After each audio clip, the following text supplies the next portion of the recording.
Terpujilah Kristus Tuhan, Raja mulia dan kekal.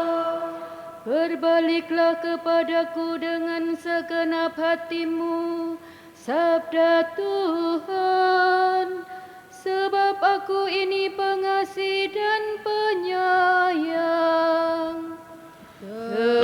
Terpujilah Kristus Tuhan, Raja mulia dan kekal. Tuhan bersamamu. Inilah Injil suci menurut Lukas. Dimuliakanlah Tuhan.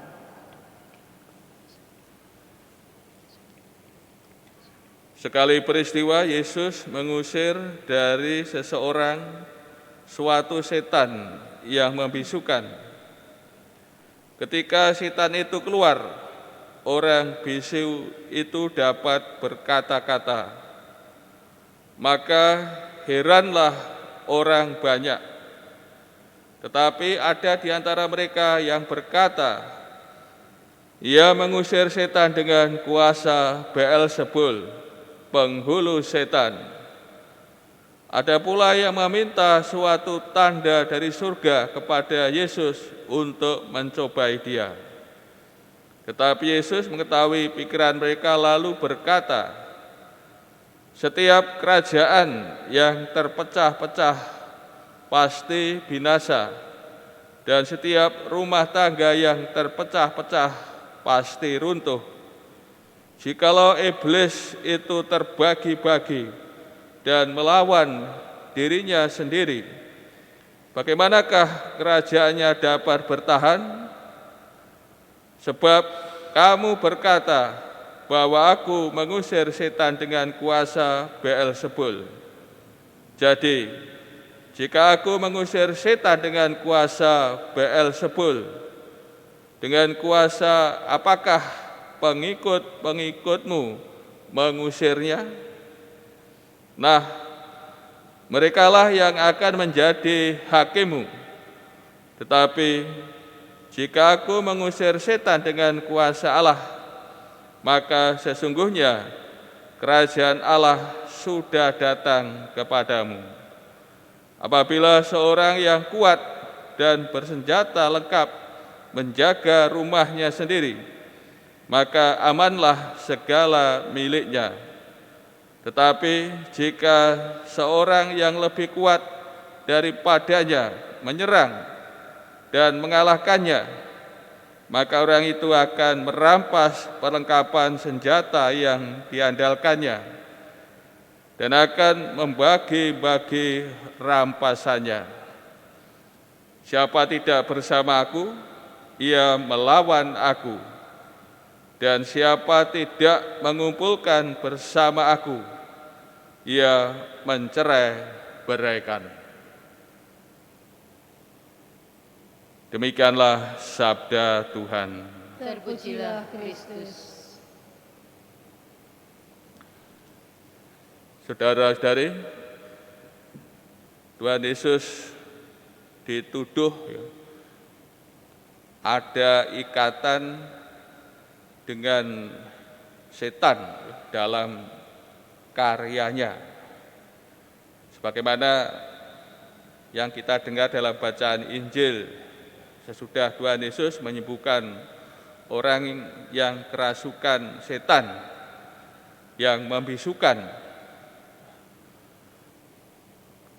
kita melihat tanggapan dari peristiwa ini, ada yang heran, namun juga ada yang berkata, Yesus mengusir setan dengan kuasa Beelzebul, penghulu setan.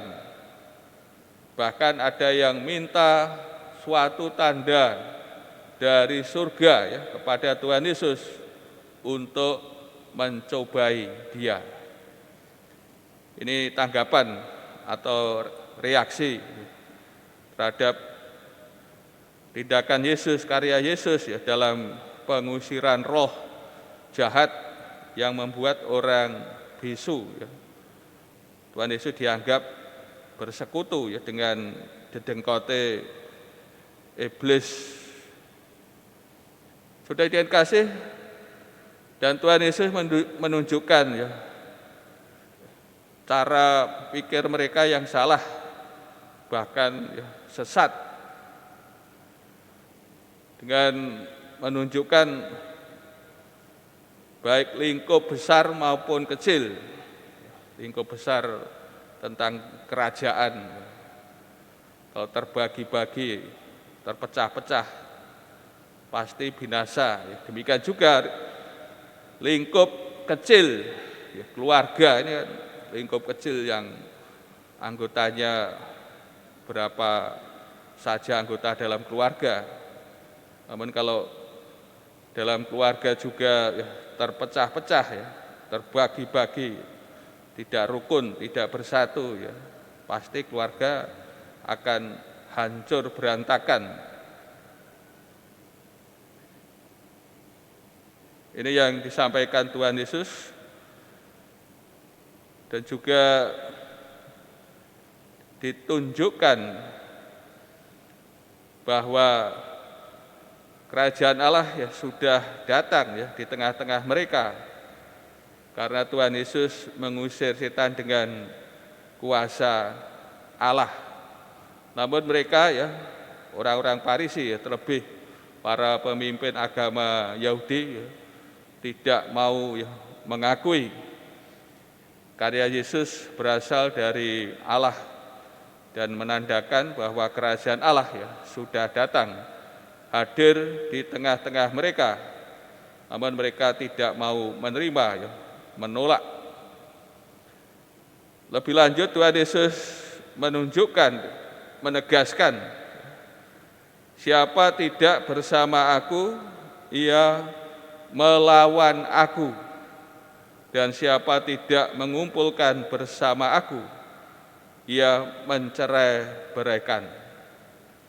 Maka di sini pentingnya ya bagi kita ya untuk menjadikan Tuhan Yesus sebagai pusat hidup kita, menjadikan Tuhan Yesus sebagai pusat ini sebagai kemutlakan bagi kita, karena di luar Tuhan Yesus ya, tidak ada tempat berpijak.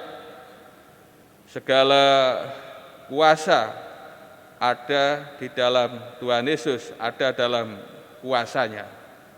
Maka pentingnya kasih kita selalu bersatu ya, dengan Dia ya, ada bersama Dia. Karena di luar Tuhan Yesus hanya ada ya kehancuran, ada kematian ya, ada kebinasaan ya, ada maut.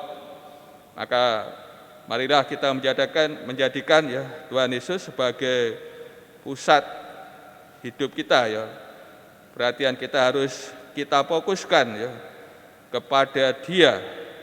Dengan kita memfokuskan perhatian kepada Dia, maka kita pun ya, dalam hidup ini senantiasa akan dituntun olehnya, dibawa pada jalan keselamatan.